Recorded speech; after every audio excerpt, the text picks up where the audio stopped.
So yeah, hopefully this is working. Sorry about the pause, guys. I'm just wanting to do a little bit of producing and see if I can work on my tracks and stream at the same time. I think that'll be quite a bit of fun.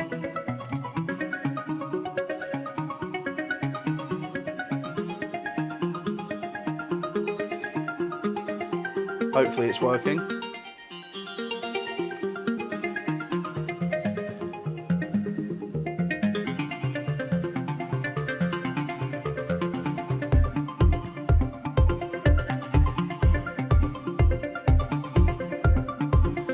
So yeah, this is all pretty new for me, so please bear with me. But it seems to be working.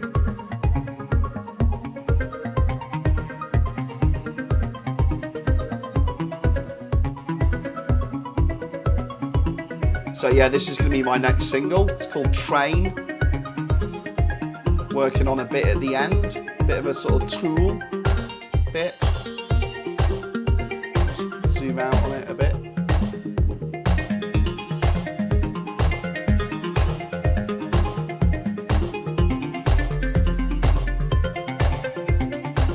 Working on this bit here. So what I'm trying to do is basically, it's the end of the track.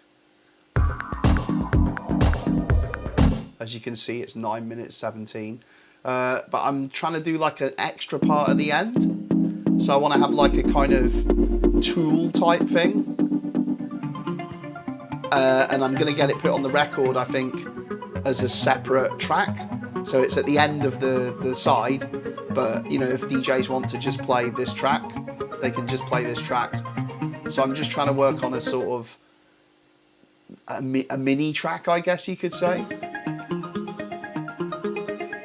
So here I've got this arpeggiator thing, which has got filtering and stuff on it.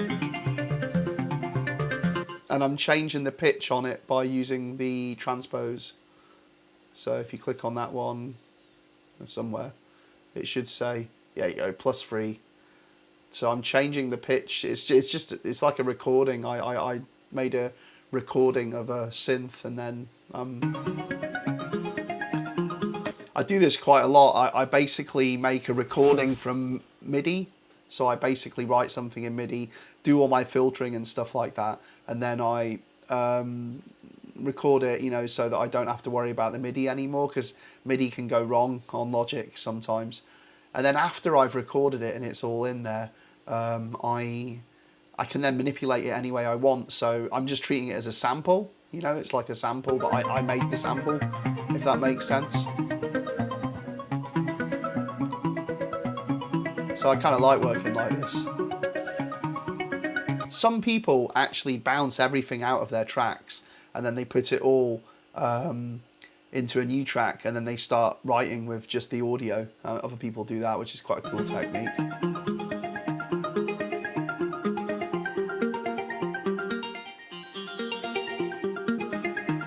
So yeah, a spot of live producing. I just thought I'd give it a go, because I need to work on my music. And yeah, I think I'm going to just start trying to stream while I produce. Hopefully it's not too difficult for me.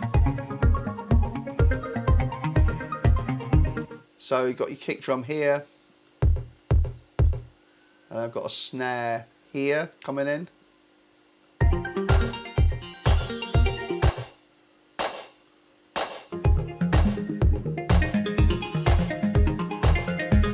Sub, my favourite house sub that I always use, which is the ES1. I made my own sub bass on it, and it's such a good sub bass. Check this out. I'll play you a note. Such a good sub, that. I'll turn the volume up my end so I can hear it. Oh yeah. If you want the Red Rackham sub, it's not mine, is it? Like, oh, I invented a sub. I've used that sub on like so many tunes, and this is the thing, like, where I just like, I don't know, I do tend to use the same sounds over and over again on my tracks, which is probably a bit boring for the listener, but I don't use them all the same, but it's just so nice to have a reliable sub, you know?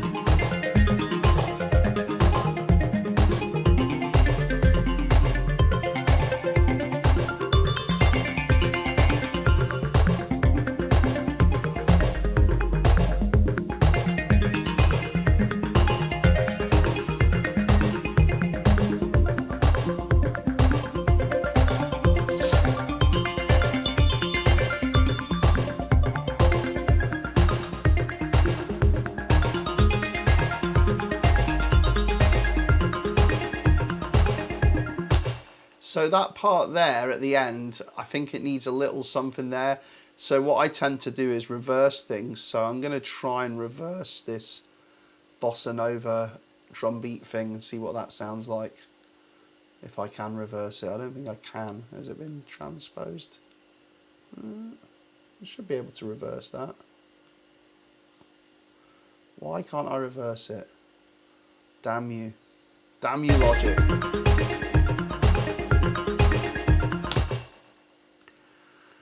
Okay, I'd quite like to reverse that. So, what I'll do, I'll record it out.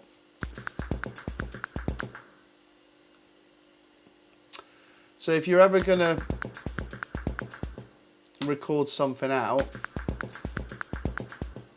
it's always good to check that there's nothing really on the master, because if you record something out and then there's like an EQ on the master and then you put it back in again, it's going to get the EQ twice. So I don't have anything on the master really here. There is what do you call it, parallel compression, but I'm trying to think, will I send it to that channel? I suppose I probably will, so I should probably remove that as well. Okay, cool, so I'm just going to bounce that out. Exciting stuff, people, I know, but this is the workflow. This is how it goes. Boom, boom, boom. Not an MP3, thank you. 24-bit, yes, hello. Okay, train one, bossa, rev, bossa rev. There you go. Boom. Okay. And then what I'll do is I'll just copy that channel. Will I copy that channel? Yeah, I'll copy that channel. I'm a bit slow today. Sorry, folks. I'm not sleeping that well recently. I think it's the pandemic, you know. It comes and goes, doesn't it? The stressy feeling. It's like sometimes I'm feeling good. Other times I'm just like struggling, you know. So been a bit stressed out because I started my Patreon, right, which is really exciting. But what I realised is before I'm selling, you know, being a DJ, being a music producer and, you know, all that, and, you know, like obviously trying to make money from being a producer and a DJ. And then now I'm like selling, you know, mentoring and content. And I mean, I love what I do and I think I've got something to offer. But maybe I'm just a bit naive, but it gets a bit tiring having to sell things all the time, doesn't it? I suppose that's just basically the human condition, isn't it? If you want to survive, you've got to sell things. Yeah, so, but yeah, so if you're interested in learning music production, DJ skills, how the music industry works from within, having, you know, regular contact with an exciting, interesting person like me, then yeah, hit my Patreon. I'll change screens a sec. Where's the mouse? When you've got two screens as well. Has anyone ever lost the mouse pointer? There we go. There we go. I'm creating on Patreon. Oh, you can't see it. Okay, whatever. I'll go back to this. But yeah, so patreon.com/Red Rackham. I'm making weekly content. Because as you might realise, I'm not DJing anymore, so I need to do something.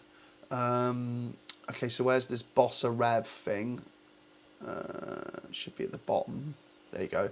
Train Bossa Rev. Okay, so I'm going to bang that in here.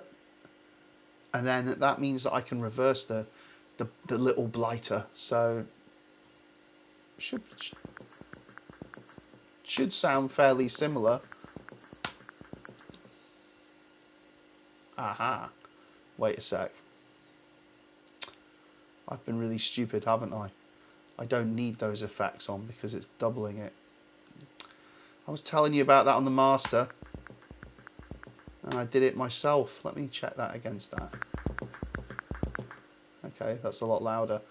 Okay, so I need the gain on. I'm a bit slow today, folks. Sorry.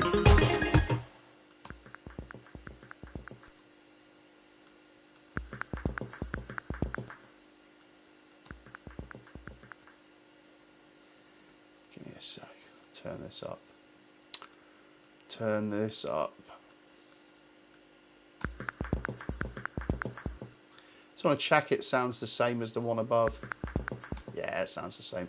Okay, cool. So this means I can now reverse this. So I wanted to reverse it about there. So I'm going to delete that. I'm going to delete that. I'm going to delete that. All this hassle just to reverse a little bossa nova beat, eh? Reverse. Come on, reverse. And it hasn't made any difference. Amazing. Yeah, see, you can see the long days that I have. You know, this is why I don't. You know, the millions haven't come in yet. Trying to reverse bossa nova doesn't make any difference. Okay. Oh, I know why. I think I've worked it out. Let me see. Let me see. Oh no. Yeah. Oh, there you go. There you go. Okay. So. Okay. So why is it doing that? Why is it playing it? Okay. Why is it not reversing it when I've hit the reverse? I don't understand you. There you go. Okay. Yeah, cool. I don't know. What's up with me today? I'm a bit... feel like I'm stoned or something, but I'm not stoned. Like, I don't smoke weed, you know? I don't do... Why am I so dopey? I don't know. Probably lack of sleep. Okay. So, I've unsoloed that. I know this is really enthralling, exciting stuff, folks. Getting the top shit here. There you go. Okay, so, to accentuate that, I'm going to turn it up a bit with my beloved automation. So, here we go. And I'll probably cut something out to make you notice it more. Because when you do stuff like this on a tune, you often have to cut things out to sort of... So what I'll probably do is maybe cut the snare out or something. Just that one snare, I think it's there. Okay, no, it's not. It's there. God, I don't know where anything is today. There you go. See, now we're talking. Now we're rolling. And I wonder if I can reverse the kicks as well. That might sound quite nice. A sort of whoop, whoop, whoop. Have I done that already? I'm working on, you know, I'm working on like so many tracks at the same time. I don't know if you're familiar with this concept of just working with shitloads of tunes at the same time, but basically they all blend into one in the end. Like, I can't remember what they all, you know, like, yeah, that one with this, and I'm like, it's not even this tune. Okay, so I'm gonna bounce out the kick drum. I don't know why I'm doing it there, because it's just, it could be anywhere really, but I guess it's just to make it easier for me when I... So I'm just going to take a couple of kick drums. Okay, so I'm going to do the same thing here. I'm going to bounce it out. And then I'm going to... yeah, so I'm going to bounce this out. Kick rev.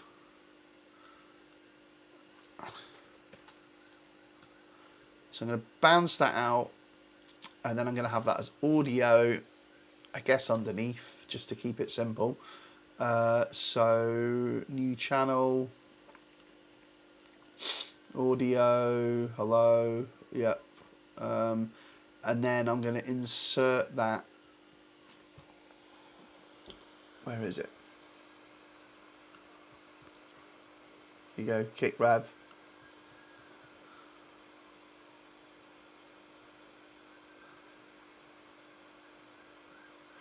Okay.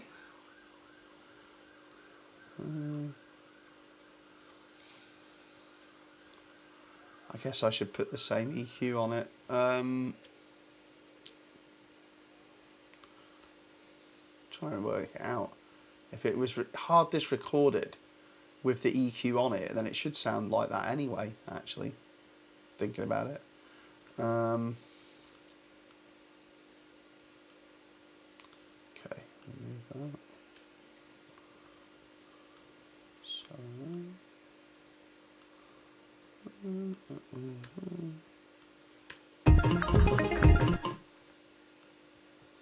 okay, it needs to go.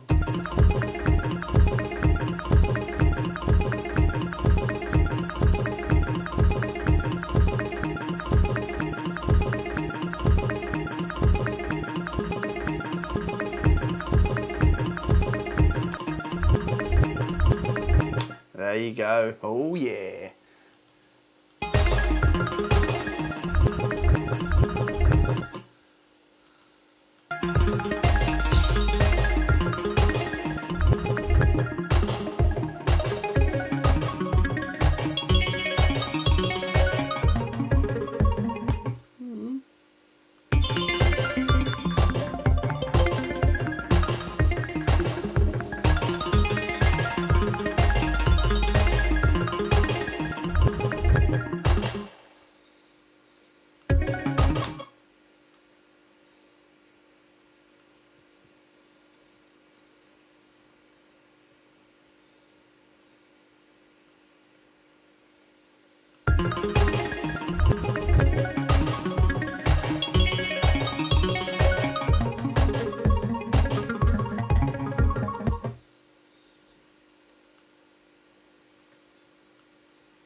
Let's do some panning. Oh yeah. Right.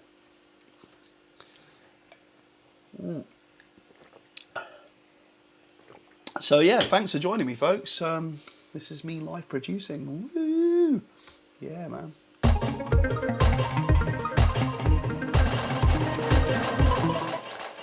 The only thing is, I've got so many things set up, right? I've got 2 monitors, I've got a camera, I've got like this Rode wireless Go, which is pretty cool. And then I've got an HDMI capture card going into my computer. The problem with this Rode Capture Go thing is it pulls your collar down, which doesn't look so cool, you know. Yeah. So basically, I've got so much stuff all around. Like it's weird. It's like producing in, I don't know, like in a TV. It's not in a TV studio hardly, but you know what I mean. It doesn't feel quite as loose as I normally get, you know. So let's.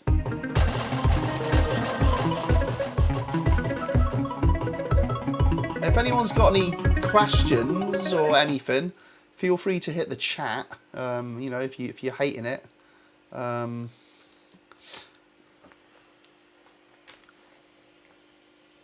Why am I not putting the reverb sounds on the same channel? What do you mean? Do you mean like when I'm putting in, like making the hard disk recording, or? I'm not sure what you mean by that question. Mr. T611 Design. Synthy's meetup hasn't gone yet.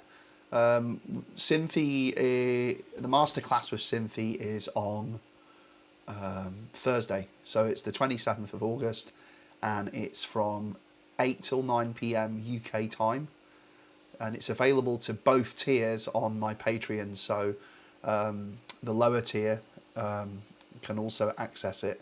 The higher tier is the mentoring stuff, so that's more like, you know, artist development, trying to help people with their music, production advice, etc. The lower tier is more focused on the master classes and some track feedback sort of stuff.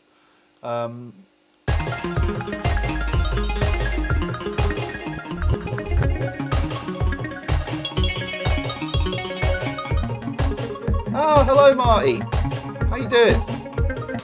So, okay, so Marty, explain that, and why am I not putting reverb sounds on the same channel? Do you mean why am I not adding the part, like adding the effect and then automating it? I'm always creating a new. When I put the reverse sample back in.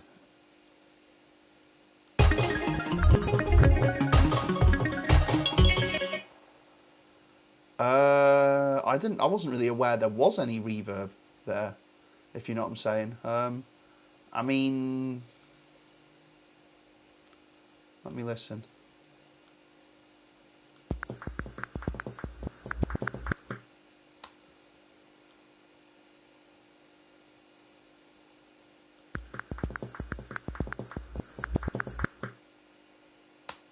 Yeah, so it's on a new channel. I guess because my way of thinking is that when I did the hard disk recording, I recorded it with the step effects on, so the reverb's there. Can you hear it? I think.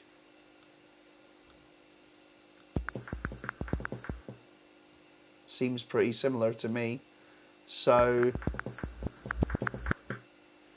yeah, I just put it back in without, because when I. Okay, why am I not doing it on the same channel? Okay, why am I not doing the reverse on the same channel? Because I guess the way I work is it's all visual, Marty. So if you look at the way that I produce, right, it's messy. But anything that's different on the track, I always create a new channel, because it helps me to see when I'm going to edit it. Because it helps me see when I'm going to edit it, you know, like I can see where, because, all right, for example, if I've got, you know, lots of different channels on the track and I want to do something like a fill or something, I don't really follow the bars at the top there. So I tend to look more at the actual arrangement. So look, you can see that something's happening there, and you can see that something's happening there. It helps me know where on the track visually to make a fill. You know, to change something. So, like, so you can hear there's like a bit extra going on. It just, for me, feels more tidy to create a new channel for that part. I mean, it's only one little bit, but it just makes me sort of visually know what's going on. Yeah, I could change the colours, Marty, but I'd rather, it's quicker for me just to go new channel. Yeah, it's just the way I work, man. I've been working this way for 20 years, so it's worked for me so far. I'm sure I could be improved. Yeah, well, the thing is, Marty, is everybody has a different way of looking at an arrangement, you know. So for me, I don't name the channels, as you can see, and that's terrible, you know, but it's just because I like to kind of, I quite like remembering where everything is myself, you know. I mean, most of my tracks only have about 6 or 7 things in them. They're not super complicated tracks. So if you think about it, I mean, I've got a hell of a lot of channels to play with on Logic, especially if you've only got a few things going on.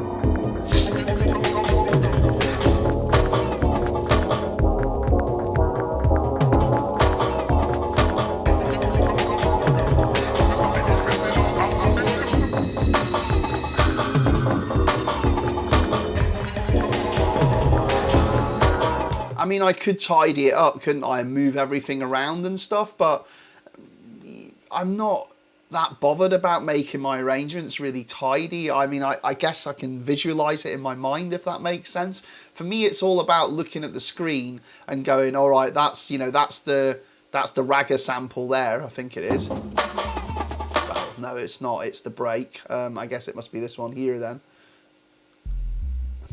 No, it's not. All right, I don't know where anything is. That's how I like it. Oh, bit of a click there at the end. One thing I would say when I'm showing people stuff, it's so funny. I always notice how bad my engineering is. So I've not done crossfades on the ends of the parts. There you go, that's better. So probably all these probably haven't got crossfades on the end.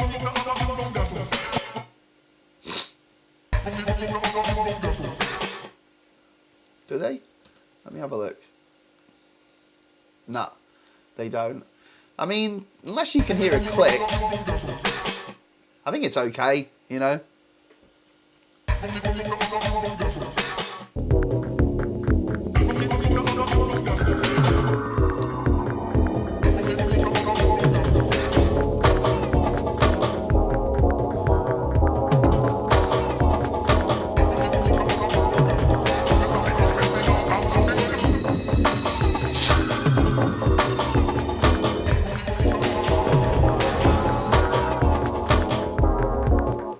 By the way, Marty, can I ask you, now you're tuned in, is everything working technically? Because I had some kind of like echo stuff happening with the sound, but I think I managed to sort that out. But are you hearing the microphone and are you hearing the music? Is it okay sound-wise?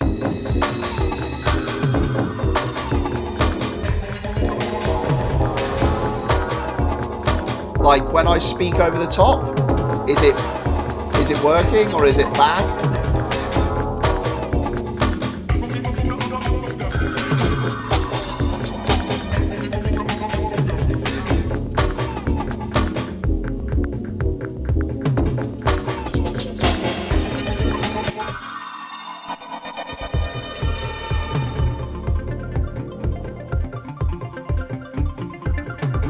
Okay, great. So it is working then.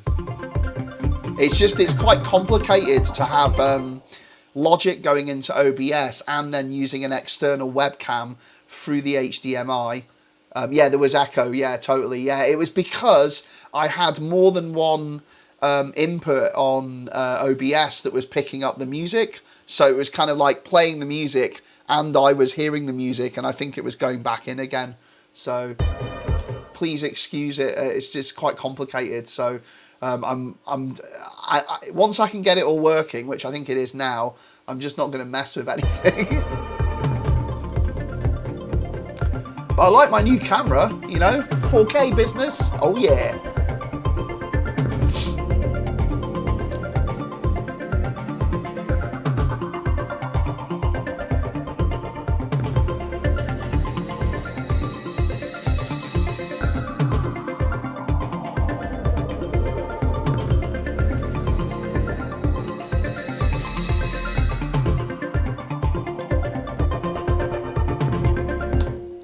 Yeah. So the mic is here, Marty. So it's I'll show you it. It's pretty cool. It's a Rode Wireless Go, which I just bought. My parents actually bought it me for my birthday, which is, thank you very much, parents.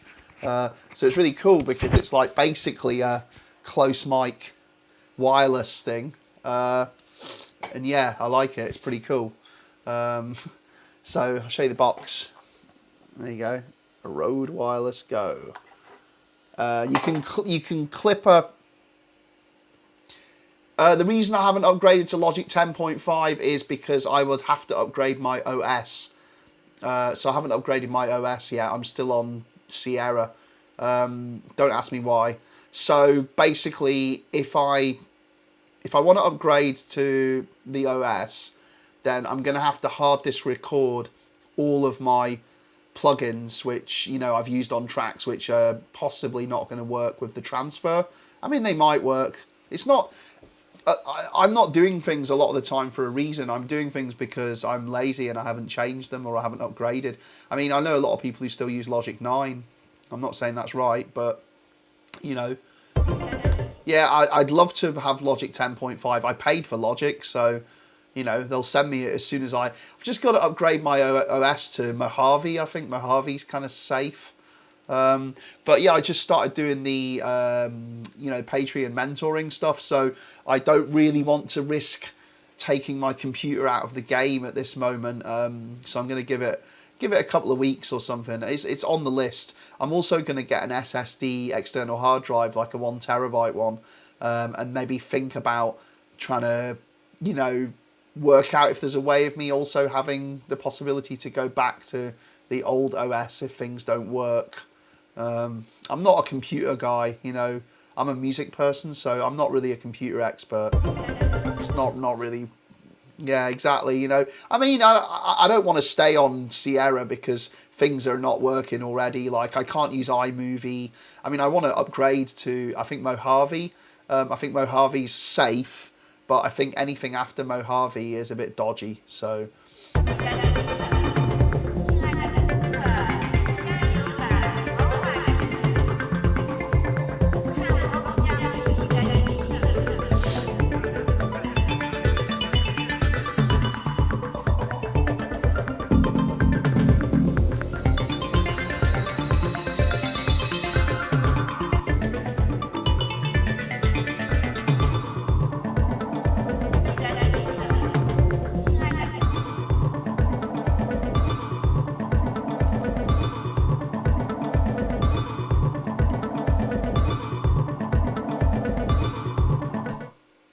Thinking the backwards kicks there might be quite cool. If I can find the backwards kicks. Is that the backwards kicks? Oh, they were along here, weren't they? There you go, there's the backwards kicks. So you get to see my amazing technique of copying something and then pulling it all the way along. Yeah, I'm not like a keyboard shortcut kind of person. I mean, I guess it's just... Well, that's a very good question, Marty. Yeah, that's why I think you'll see that my releases have slowed down since last November. I've got just far too much music to release, so it's not that easy.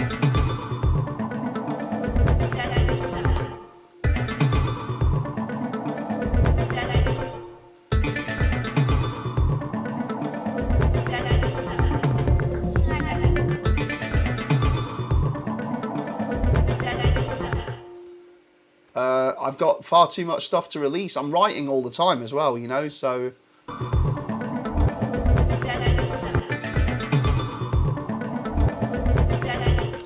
So what I'd do there, probably, I'm just messing around, is I would accentuate this by, I think, dropping it down onto the reverb channel below. This is why I love having my little channels. Is that the right one though? Let me see. No, that's auto filter. Where's the one with the reverb on it? Is it that one? Let me see.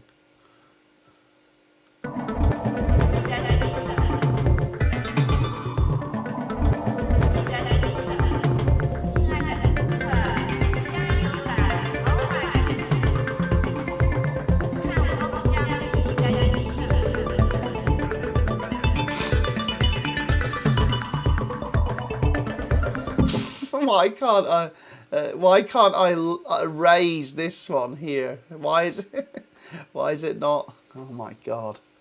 Sorry. It's annoying. There you go. Bloody hell.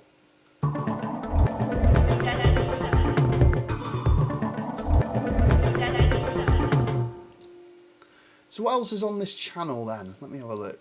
Is there anything? That one. 29. Is there anything on it? 29.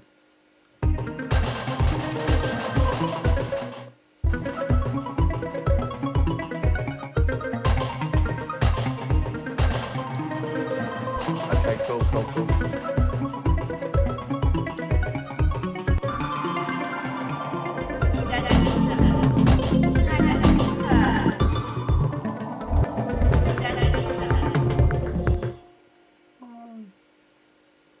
Just trying to see why it's so loud.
Not really what I'm looking for, but so basically what I'm doing is just tinkering, really, as you might have noticed. I'm just kind of like putting the finishing touches to this track because it's finished, really. The arrangement's done. So what I tend to do at the end of stuff is just, you know, go through it and just add some little bits of interest. And I mean, I might delete them. I mean, it might be too much.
That's a bit extreme. But yeah, basically, I tend to just have channels with different effects on them, and then I just cut bits out and move them around, really. Just means I've got ready set up effects lanes, if that makes sense. Okay, so Marty's asking, if you're working on so much music, how do you pick an EP? Yeah, very difficult. So this is the A side of my next single. The B side is pretty much sorted. I know what the tracks are going to be for that. But yeah, I've got millions of other stuff. I mean, I had it all written out before this year, but then when COVID hit, I don't know, I just chucked my plan away, really. Wasn't that motivated to make music or to release if there was no gigs. But obviously, with there not really seeming like there is going to be any gigs, now I'm thinking, yeah, get some records out, because I miss releasing records, to be honest. It's just the buzz. And also people's reaction, it's like when you make all this music and then no one reacts to it, no one hears it. It can be a little bit impotent feeling. So yeah, I want to get the splurge out, my musical jizz. Sorry. So okay, so another album, quarantine version. Yeah, I mean, I've got enough material for about 5 or 6 albums, Marty. I've just got another Red Rackham one, and then I've got this new techno stuff called Direct Experience Network, which I've been working on. Just with doing, the Patreon stuff and the mentoring, that has taken my attention away from the music, but now that's kind of rolling a bit better.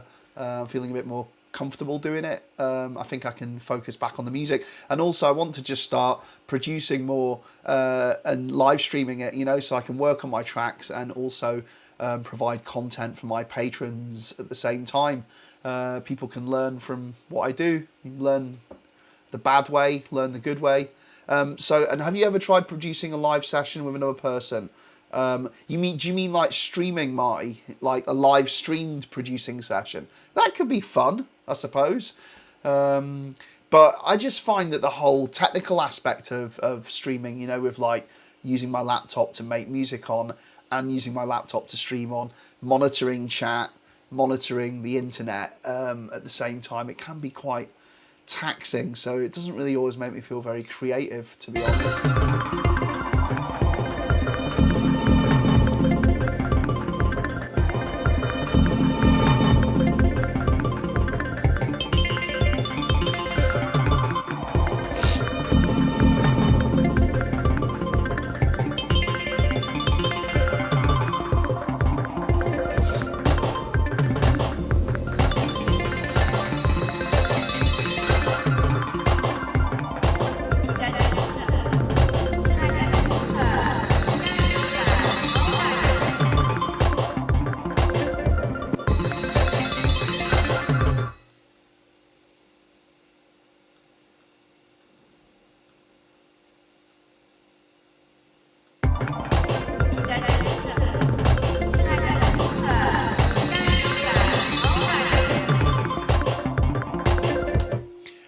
Yeah, well, Marty, I did do a thing remotely. I did a remix. I made a track with Medlar called Morning Light, which was he basically sent me some parts, and then I made a track with the parts. So it was all his playing. I didn't really change his playing, but I arranged it and produced it into a full track, and it was on the Phonica 10 Years compilation. So it was his parts, his ideas, and then I just kind of finished it off and arranged it all, and I added a couple of bits in myself.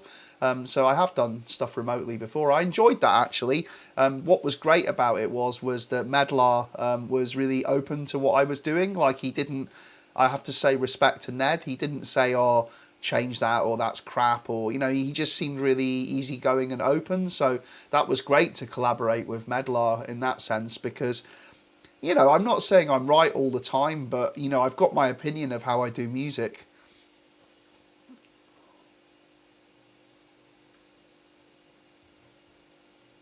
Oh, you mean like working on something? Yeah, I suppose you could do that, but it's not really my cup of tea, to be honest.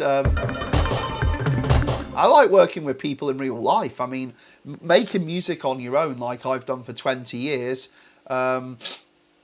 it's like, it's quite solitary and it's not very social. Like, I'd love to be outside on my bike, cycling right now, or going out for some lunch or something. So for me, making music can be difficult sometimes, because I don't always want to do it, I've got to force myself to do it. Whereas if you're making music with someone else, like when I've been working with Jim from Crazy P recently. Basically, what I really enjoy about that is that it's social. You know, we bouncy. You know, someone to talk to, some ideas, some fun. Okay, so just looking at this question from POTC111. When you send off a track for mastering, how much engagement do you have with the mastering engineer, RE, the way you want the track to sound? That's a great question. Thank you. So basically, the way it works for me is when I was really inexperienced at making records, I think I was very fixated on sending. I mean, I always send mastering notes, right? You know, you do an email and you take each track, and you what I try and do is I basically try and explain what I think are my mistakes in the track. So, you know, I think the bass is a bit loud, or, you know, I couldn't get the kick drum quite how I wanted it to. And I just do it like that. I do a little mini review of each track to the mastering engineer, explaining the things that I think are issues in it. And then I also talk about stylistically, like, you know, this one's, I want it to sound a bit like, you know, Pull Up to My Bumper by Grace Jones. And it doesn't mean, I mean, obviously I'm not making Sly and Robbie, Compass Point, amazing music, but it's like, how can I put it? You know, the feeling, like the vibe that you're looking for. You can explain that vibe to a mastering engineer using quite well-known tracks, and they'll understand what you mean, because, you know, sonically, things, you can describe things sonically, you know. So in terms of like the prepping for mastering and stuff like that, I would always write an email to the mastering engineer through the distributor if you're getting, you know, stuff like a P&D, like what I do. My distribution company organise the mastering for me, and I speak to the mastering engineer. But what I would say is, it's if you're working with the same person regularly. Now, nowadays, most of my stuff has been mastered by Shane McKenhill, who works for Final Tweak, formerly Heathman's. So Shane's mastered probably about 50 or 60 tracks by me over the years. So I kind of trust that Shane understands my sound. He might have presets that he dials up for, you know, I don't know. He might just go, all right, well, let's get the settings up for the Last Red Rackham track. It's all, I mean, mastering is kind of done manually. Like, they do have obviously preset settings, but I think when they're using the analog kind of EQs and all that, that is done kind of bespoke. So that can be frustrating, by the way. If you want something remastered and you're really happy with the mastering on the track, but you're not happy with the your mix down, that can be annoying, because sometimes they can't actually recreate exactly the same sound that they did on the first master, because unless they've taken photographs of all of the different bits of equipment, it's not all digital recallable. I'm sure it is somewhere. But yeah, so does that answer your question, POTC 111? Happy to answer any questions, by the way, about production or mastering. But yeah, like, I used to be a lot more nerdy about it, and I must admit, as I've got older and more experienced, I'm not thinking about it so much. I make mistakes, you know, sometimes, like, I'll send things off and then afterwards I'll be like, oh shit, I didn't really explain. I think the more that you release, the more regularly that you release, especially with things like remixes, I forget with remixes sometimes to ask for the master. So I've done remixes where, you know, I've forgotten to say, send me the master. Like, I think 2017, I did 9 remixes, which was a bit much. So I forgot to ask people to send me some of the masters. And it meant that I would have rejected the mastering, or I would have redone my mix downs because I wasn't happy with the sound. But because I didn't get a chance to hear it before it got released, I just had to go with it. I mean, that's the thing where people think that they expect you to have got it right before you give it to them, which is a mistake that I've made quite a lot, which is thinking that I can give them a mix down, they'll master it, and I'm like, oh, I'm not sure about that snare.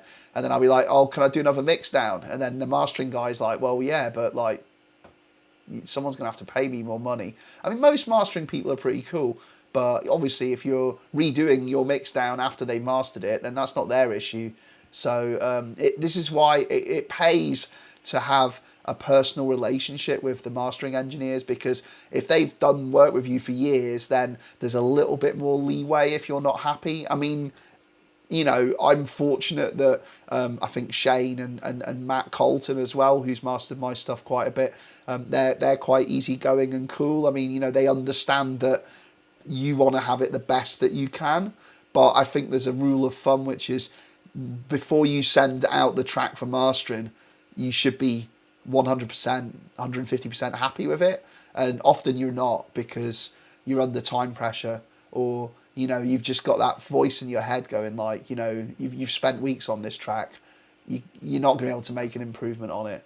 And then you get the mastering back and you're like, oh man, that snare's too loud or something. So that can be a bit annoying. Do you need to always ask for the masters? Is that part of the starting conversation? Do you mean, Marty, like, do you need to remind people to send you masters? Is that what you're asking? Not everyone, you have to remember, a lot of labels, they might have the person who's running the label, it might be label managing about 4 or 5 different labels, which means that they might have 4 or 5 different releases in 1 month. And that means they would have 20 different people to send masters out to potentially. So if there's remixers on the EPs as well. So usually you get sent masters to check, but you can't always rely on it. And this is where if you're making a lot of music and doing a lot of releases, it can become a problem, because you forget, you know, you forget to check the masters on things.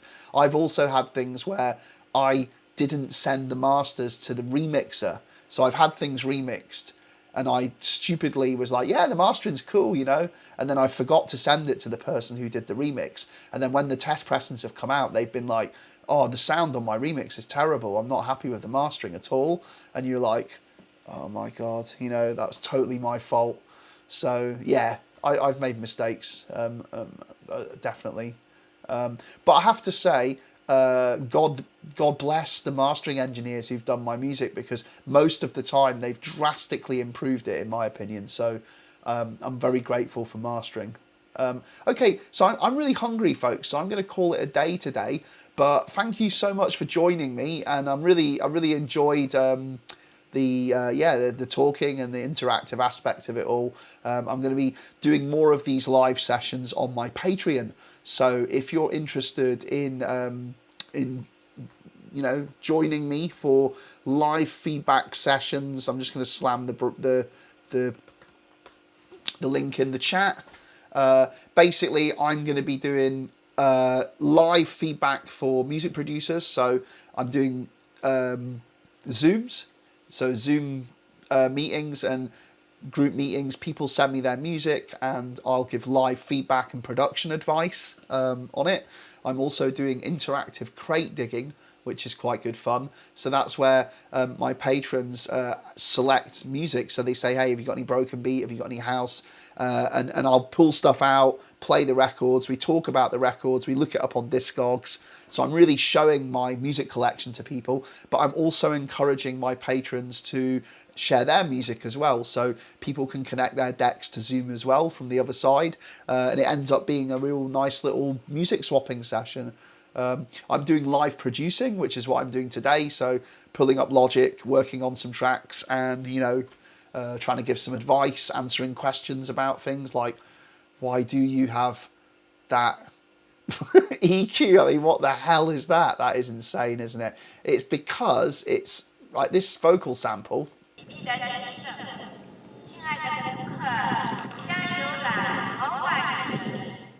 It's from the train in China. This is why this track's actually called Train. It's called Train of Thought, this track, right? This is my next single, Train of Thought. But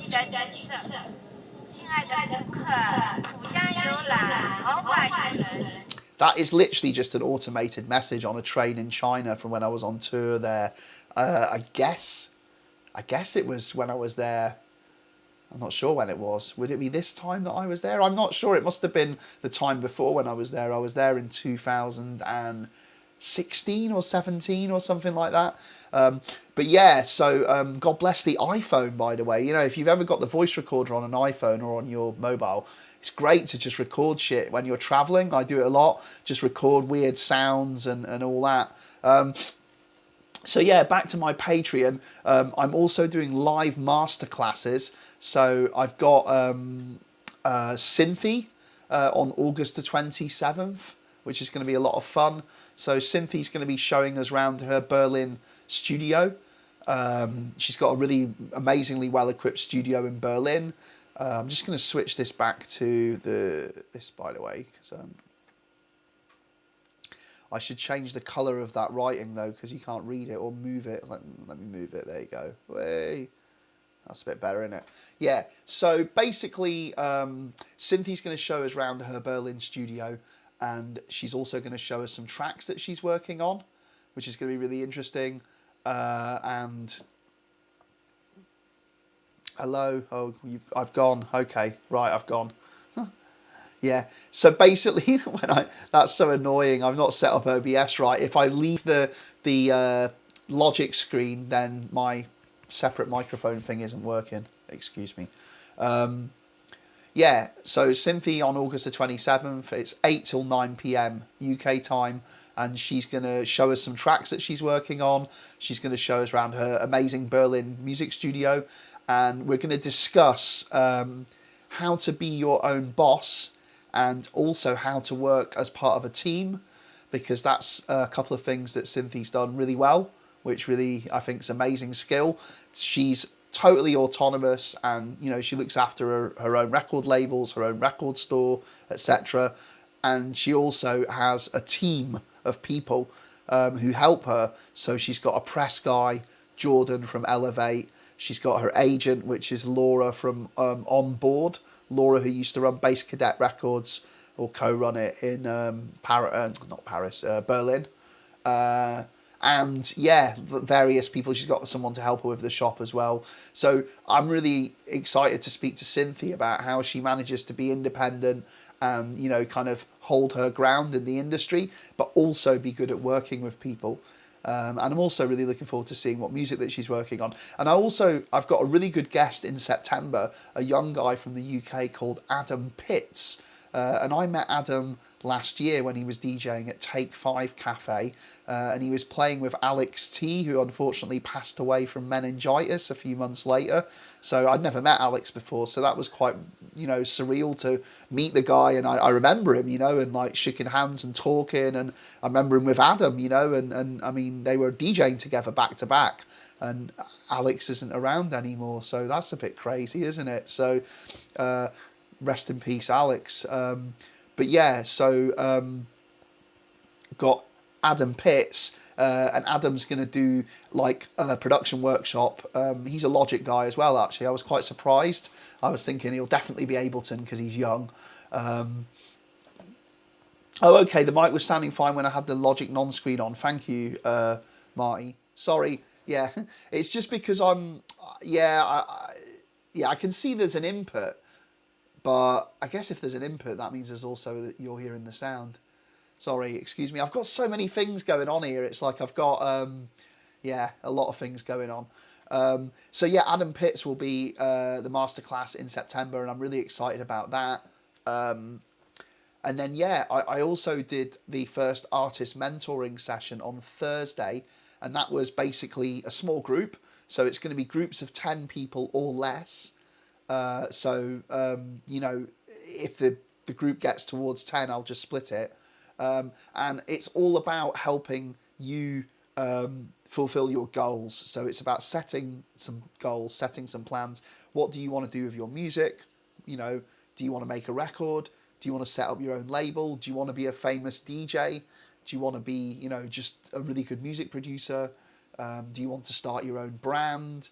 Do you want to get signed to a really good label? And then what I'm doing is I'm helping each person work towards those goals. So I'm delivering workshops on music business. So, you know, how to run a record label, how it works with distribution, you know, how to market yourself as an artist, how to pivot, you know, if you can't DJ, if you can't tour anymore. Excuse me. And then yeah, I'm also doing production workshops, so teaching people my techniques. You know, how to write, how the red rack and banger. You know, how to do that, all that sort of business. And I'm also looking at artistry, so talking about principles. You know, like how to be original, how to how not to copy people, influencers. Trying to take a holistic approach as well, like let's not make this into the sort of I've got to be number one DJ in the world. It's like how to enjoy it, how to feel free. And then also some mental health stuff as well, some, wellness, because the social media situation that we're in today, especially with the pandemic, it's not very healthy, is it? It's not very good for your mind. Like I've been looking at people who are on holiday on Instagram, and thinking, oh my God, I've not been away for months. Like my wife's working really hard on her business. She's set up her own business. So we can't really go away right now because she's just too busy. So she doesn't have the time spare to, and I don't really as well, to be honest. I don't feel right now I can take like a week or 2 weeks off and go somewhere nice because got things to do, got too much on. So really trying to, with the Patreon, trying to support other artists and also give people an insight into my world. If you want to know about the music that I'm into, if you want to be recommended music. And then the other thing that we've got going, which is really cool, is there's a Discord community. So there's like an online, like a special server on Discord, which is where people can chat. And I've made all these different sections for, different stuff to do with the Patreon. So like track feedback section, crate digging section, artist mentoring section. So basically people who join my Patreon, they get access to those areas, and we're all talking and sharing music and communicating, and yeah. So I'm really excited about it. So I'm gonna be popping up anyway on Twitch and doing the odd thing. It's not gonna have to be just you have to do my Patreon to get access to me, but it's gonna become more and more that I'm doing the stuff on the Patreon, and I'm doing less and less outside of the Patreon because I want to build a community and help people, try and help people with their music. So yeah. Anyway, that was a long diatribe there, wasn't it? Thanks for sticking with me, guys. Hope you all have a great day. And yeah, take care.